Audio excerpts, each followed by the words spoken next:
एक बुजुर्ग जा रहे थे। कुछ बच्चे आपस में बहस कर रहे थे।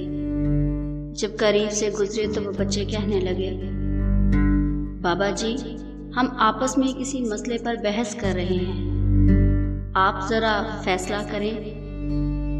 उसने कहा, बेटा क्या मसला है?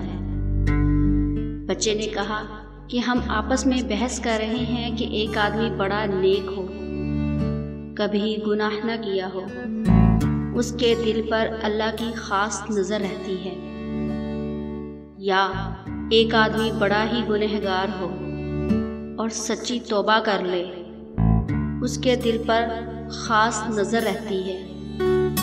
वो बुजुर्ग फरमाने लगे, बेटा मैं आलम तो नहीं हूँ, ताहम एक बात मेरे तजर्बे में आई है कि मैं कपड़ा बुनता हूँ, खड्डे चला रहा हूँ, धागे होते हैं।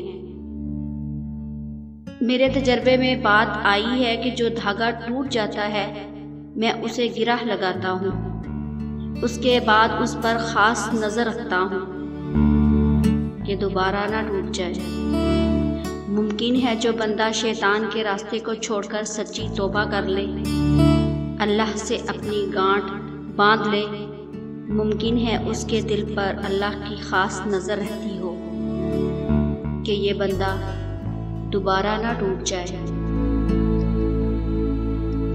दोबारा ना टूट जाए।